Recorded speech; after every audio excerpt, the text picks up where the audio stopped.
And this is my review for Transformers Powercore Combiners Grimstone with Dinobots. I'm going to be splitting this video into two parts. One will focus on the Dinobots and Grimstone's robot mode, and the other will focus on how to combine these guys to form the combined mode of Grimstone.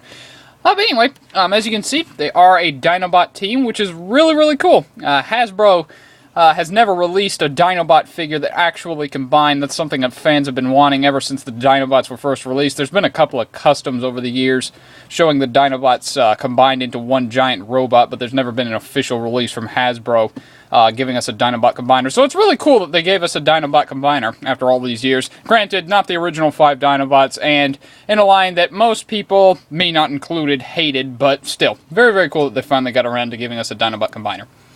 I'll go ahead and take a look at the drones real quick. I'm going to put Grimstone off to the side. As you can see, they're all lesser-known dinosaurs. We'll start off with this one. This one, I believe, is a Parasaurolophus. Very cool. I love the paint apps on all these guys. They're the classic red, blue, or not blue. Where the heck is all the blue? Red, gray. There we go. Red, gray, black, with bits of silver, a color scheme that the original 1985 Dinobots have. The one thing I really don't like about any of these drones is they all have these weapon packs, which I really don't like. They remind me a lot of Power Rangers, and I was never a fan of Power Rangers, so that kind of sucks for me personally. Some people may love it, some people may hate it. I personally don't like it. I don't like these weapon packs at all, but no. Very nice detailing, as you can see. I love the cut-in details, the rivets, all sorts of stuff. Really nice. I love the blue that they use for his eyes that you can kind of see right here. Very nice. I really like it. Very nice detailing on this guy. There's not a whole lot of articulation on any of these guys. Him least of all, really. His arms move up and down. They're on ball joints, but that's pretty much it. I wish that they had chosen a different color for his chest, but no. What are you going to do? And then over here, we've got this guy, who technically is not a dinosaur. This is actually a Dimetrodon, which was a member of a species that went extinct millions of years before the dinosaurs came around, but still, it looks enough like a dinosaur to where it can count, and it really doesn't bother me. This guy's probably my favorite of the bunch. I just love the way that he looks. I love the paint apps. I love the detail. Very nice gold, as you can see, with the orange right here. Very nice. I love the head sculpt. I love the head sculpt on all of these guys, really, but I think his might be my favorite. Very cool. Not a whole lot of articulation. The mouth at the upper jaw does open, but that's pretty much it, and that's mainly due to transformation into combined mode, which we'll get to in a minute, but oh well. Still very cool. I don't really care for the solid red tail, but oh, what are you going to do? It also is worth noting that his feet are actually backwards. Now, if you look at that, I'm not sure if that's actually accurate to the actual dinosaur or not, or whatever it was called, but still, kind of a fun thing that his feet are on backwards. And over here, I can never pronounce the name of this guy, so forgive me if I absolutely butcher it. I believe it is a Parachi Chilophysis or something like that. Like I said, I just cannot pronounce this guy's name whatsoever. So I do apologize if I just butchered that. It's just that I really cannot say this guy's name. Probably my least favorite of the bunch. Really not horrible, but not that great as well. He does have a gap right here in his chest, as you can see. And I don't know if that's just an issue on my figure or on all of them, but it just does not stay tabbed in place. It's supposed to end up like this, as far as I can tell, but as you can see, it just springs up and leaves that big gap in his chest, which I really don't care for, but oh, what are you going to do? Still pretty cool. I like the detail. I love the gold paint and the silver. I really like the silver on his head. He does have an Autobot symbol on his head too, which is kind of cool. And like I said, I love the blue eyes that they put on all of these guys. So yeah, least favorite of the group, but still not horrible. Over here, we have an Ankylosaurus. Very nice. This guy's probably got the best detailing of all of them. I just love all these tubes and stuff that are coming out of his chest. And really nice gold paint apps on the shell. Very cool. Not a whole lot of articulation. His head does go up and down, but that's about it. Oh yeah, and on this guy, there's pretty much no articulation, except that the arms move up and down, but that's about it. So yeah, really cool. All these figures are pretty cool. I do like them. They're a nice little set of drones. They're not the strongest drones, I think, in the Powercore Combiner line. I still think that would go to the original, what was his name? Bombshell. Or not Bombshell, Bomb Shock. That's right. I still think that he had the best set of drones, but oh, still pretty cool drones. I do like them. And now we'll take a look at the main man himself, Powercore Combiner's Grimstone, who, as you can see, is...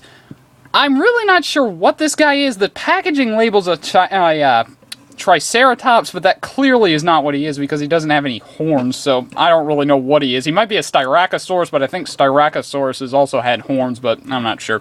But anyway, pretty cool looking. Not the strongest dino mode I've ever seen out of a Transformer, but still pretty cool. I should mention that he did have an Autobot symbol back here on his butt.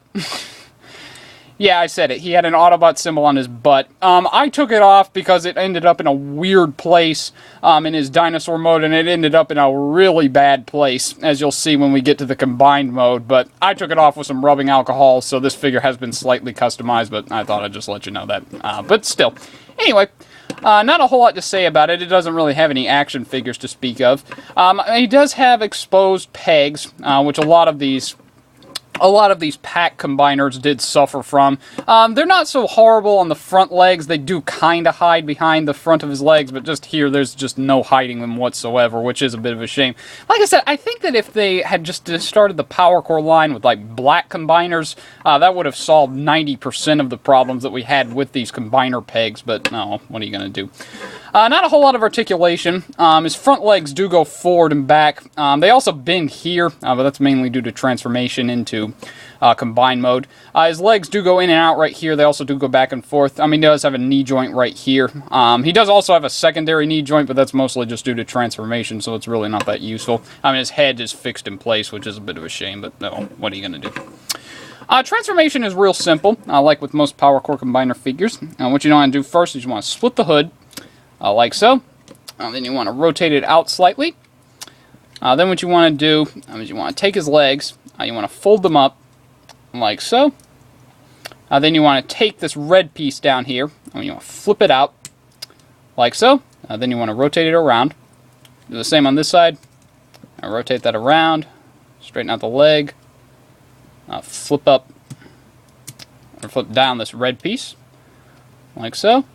Then with his front legs, you want to fold these up, fold out the Powercore Combiner pegs. Do the same on this side, fold this up, fold out the Powercore Combiner pegs. Then you want to rotate them until they're kind of parallel to each other, and that way you can push the whole shoulder assembly back. And that's the best way that they can be transformed. You can transform it a couple of different ways, but they're going to get in the way anyway. So this really is the best, just to go ahead and do it like this, I find. But anyway, then what you want to do is you want to take this piece. Actually, before you do all that, you want to take his tail.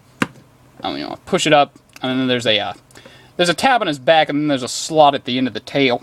And you want to push that up and get it in like that. Then you want to rotate this whole assembly back. Then you want to take his head, rotate it down and then forward. And there you have Grimstone in robot mode. And I can honestly say I really don't care for this guy's robot mode. It's not horrible. They definitely put some effort into it. I mean, considering what they were given, I do think that they came out with the best robot mode they could, but it's still just really not that impressive to me. I don't really like the short, stumpy legs followed by the short, bulky arms. It just looks really awkwardly proportioned to me. It does look like a caveman. It does look very primal, and I guess that's the angle that they were going for, but I personally just don't really care for it. I think it's a little too stubby for me and too awkwardly proportioned, but that might not bother some people, but it does bother me. He does have a nice little head sculpt. As you can see, let's see if I can get a little more light on it. You can't see, it does have a nice little head sculpt. I really do like it. For articulation, his head does rotate left and right just due to the transformation. There's no up and down movement, unfortunately, but no, what are you going to do? His shoulders do go in and out. They can rotate, but like I said, this backpack, just due to how big it is, does get in the way, so there's really not much use you can do with that. He does have a hinge right here, just like all the other Powercore Combiner figures. He does have ball-jointed elbows, which is nice. He does have hips that go in and out, they go back and forth. He does rotate at the thigh, as you saw in transformation. He does also have a knee joint right here. There's also a joint right here, just due to the transformation for Powercore Combiner mode, but there's really not a whole lot of use you can use for that. So you can get him into a couple of poses if you really work with him, but there's really not a whole lot you can do with this guy. Like I said, I just really don't care for this guy. I think, without a doubt, he's my least favorite Powercore Combiner figure, but no, what are you going to do? I'm going to go ahead and show him off with the drones real quick. Right here. Stand up, you. And you can see, they're a fairly nice looking little team. I think they're pretty cool. So yeah, that was part 1. Stay tuned for part 2, where we get this guy combined into his combined mode, and that will be awesome, I assure you.